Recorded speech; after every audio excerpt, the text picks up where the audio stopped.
JLN अस्पताल प्रशासन पर 50 लाख रुपए के घोटाले का लगाया आरोप। कांग्रेस कार्यकर्ता राजेश टंडन ने जिला कलेक्टर को दिया ज्ञापन।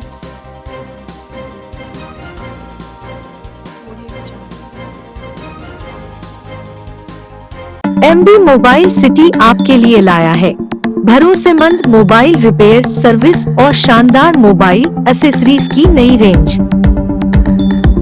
तो नए मोबाइल फोन खरीदने से पहले आइए एमबी मोबाइल सिटी पर, जहां हम आपके पुराने फोन को तैयार करके बना सकते हैं बिल्कुल नया। आपके शहर में मोबाइल रिपेयर सर्विसेज और मोबाइल एक्सेसरीज का एकमात्र विश्वसनीय संस्थान MB mobile city, Gandhi Bhavan के सामने, स्टेशन रोड, अजमेर। कांग्रेस कार्यकर्ता राजेश टंडन ने जेएलएन अस्पताल प्रशासन पर 50 लाख रुपए के घोटाले का आरोप लगाते हुए जिला कलेक्टर को ज्ञापन सौंपा है। उन्होंने कहा कि जेएलएन अस्पताल अजमेर में राजकीय व अन्य संचालित योजनाओं के मद में कर्मकार उपलब्ध कराने वाली संस्था को मिलीभगत करके 80,000 रुपये महीने का लाभ पहुंचाया है, जिससे राजकोष को अनुचित क्षति पहुंची है। जेएलएन अस्पताल में प्रतिवर्ष 2.5 करोड़ रुपए परिश्रमिक के कर्मचारियों की नियुक्ति होती है, जिसमें कर्मकार उपलब्ध कराने का ठेका वर्ष 2015 में पन्नादाय सिक्योरिटी सर्विस उदयपुर को दिया था, जिसका कमीशन ठेका 3.33% था। लेकिन जब निविदा दोबारा जारी हुई तो वही कार्य जीवन ज्योति फार्मेसी सेवा समिति नागौर ने 10 पैसे प्रति सैकड़ा के हिसाब से करने की निविदा दी। इस तरह से जेएलएन अस्पताल के अधिकारियों की मिलीभगत के चलते 10 पैसा प्रति सैकड़ा से काम नहीं करवाकर उनकी निविदा निरस्त कर दी गई तथा पन्नादाय सिक्योरिटी सर्विस उदयपुर को ही दोबारा से ठेका दे दिया। इस प्रकार लगभग 9 लाख प्रति वर्ष की दर से उक्त संस्था को अदा किया, जो राजकोष को क्षति पहुंचाता है। राजेश टंडन ने संपूर्ण मामले की विस्तृत जांच करवाकर दोषी अधिकारियों के विरुद्ध कठोर कार्रवाई करने व नुकसान वसूली की मांग की है।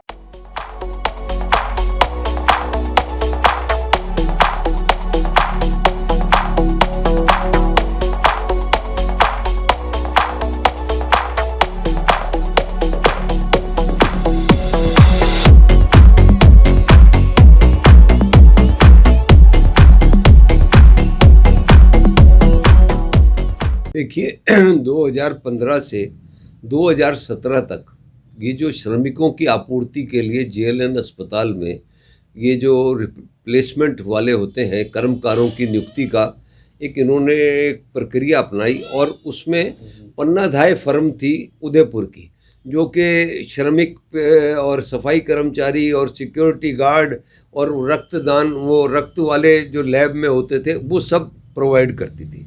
उसको इन्होंने 3.33% पर इन्होंने उसको ठेका दे दिया। फिर टेंडर उसमें निकाला तो एक जीवन ज्योति कंपनी नागौर की आई, और जीवन ज्योति ने 0.01% पर इनको टेंडर कोट किया, तो इन्होंने पन्नाधाय ने दिया 1.99 पर इन्होंने उसको एक तीसरी फर्म आई दिल्ली की, उसने 8% पर दिया। तो इन्होंने जीवन ज्योति और उनका निरस्त करके वापस पन्नाधाय को ही काम कर दे दिया कि ये फर्में जो है ये काम शायद ही कर पाएँ।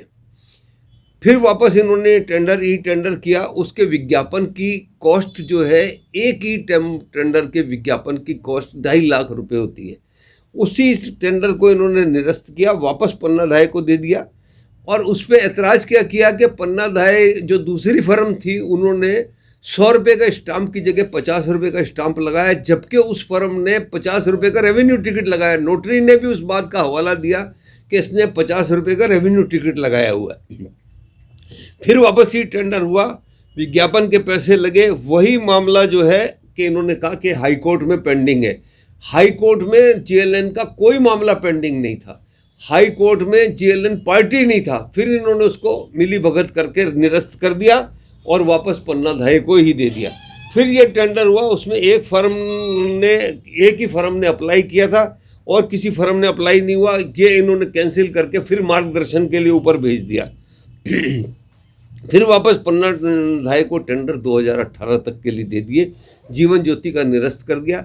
जिसका टेंडर निरस्त करते हैं वो ब्लैक लिस्टेड हो जाता है, उसकी 5 लाख रुपए राशि जो है वो फॉरफिट हो जाती है। पर इसमें राजनीतिकरण था। नागौर वाली जो थी क्योंकि गोखरू साहब और इन लोगों का जो राजनीतिकरण था कि उनकी जो पॉलिटिकल एफिलिएशंस हैं, जो उनकी सोच है, वो सबको पता है शहर में कि उनकी जो भी राजनीतिक निष्ठाएं थी वो कहाँ थी। फिर इसमें क्या हुआ कि इसकी एक उच्च स्तरीय इस तरह से इन्होंने इसको बार बार टेंडर निरस्त करने के 5 बार टेंडर निरस्त किया। 5 बार टेंडर निरस्त करने का 2.5 लाख रुपए से आप विज्ञापन की कॉस्ट देख लीजिए।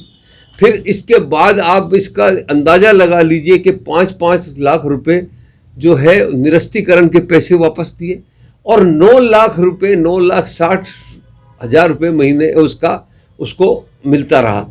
इस तरह से 50 लाख का घोटाला हुआ है। मैंने आज जिलाधीश महोदय के माध्यम से उनको ये दिया है कि इसकी उच्च स्तरीय जांच हो, अकाउंटेंट जनरल इसकी जांच करे और अकाउंटेंट जनरल जांच करके इसकी जांच करके इनके वेतनों में से इसका जो नुकसान राजकोष को हुआ है ये इसकी पूर्ति हो, एसीबी में मुकदमा दर्ज हो। और इसके अलावा आज जो अस्पताल की दुर्दशा हो रही है इस विषय पर भी मैंने उनको बताया कि कैसे आपने प्राचार्य एचओडी को आज जितनी मौतें हो रही हैं, आप देख लीजिए हार्ट फेल्स हो रही हैं, आपने कैसे 1 महीने 1.5 महीने की छुट्टी दे दी गोखरू साहब को। क्या रेशमा एक्ट क्या सिपाहियों पे पटवारियों पे लगता है? आज जो भी शहर में कोरोना से मौतें हो रही हैं, जो हार्ट अटैक से मौतें हो रही हैं, एचओडी विभाग छुट्टी पे अमेरिका चला गया। आज अस्पताल पूरा हृदय रोग बंद पड़ा है और सुप्रिटेंडेंट भी क्वारंटाइन होकर छुट्टी पे हो गया। अस्पताल की जो दुर्दशा हो रही है इस संबंध में भी मैंने उनसे निवेदन किया है कि वो सरकार से बात करें, कोई वैकल्पिक व्यवस्था करें। हार्ट में कोई ऊपर से जयपुर से बड़ा डॉक्टर बुलाएं। जिन डॉक्टरों को यहाँ बिठा रखा है उनके बस में कुछ भी नहीं है, वो पूरी तरह इलाज भी नहीं कर पा रहे। आपकी जो वहाँ कैथ लैब की मशीन बंद पड़ी है। इस विषय पर इसको गहन चिंतन करके ये दोनों बातें उनको मौखिक रूप से कही। उनका मैं ये आपका संदेश माननीय राज्य सरकार को और चिकित्सा मंत्री जी को पहुंचा देता हूं कि भाई गोखरू की छुट्टी निरस्त करो, उसे पुनः बुलाओ। अगर जैन साहब के बच्चे बीमार हैं, होम क्वारंटाइन है, तो वो जब भी ठीक हों। पर सवाल ये है कि अस्पताल इस वक्त बड़े ज़बरदस्त संक्रमण के दौर से गुजर रहा है और ऐसे में विभागीय अध्यक्ष सब छुट्टी चले गए हैं, तो ये बड़ी दुख की और बड़ी पीड़ा की बात है। और उन अधिकारियों की भी जांच हो जिन्होंने इनको छुट्टियां दी हैं।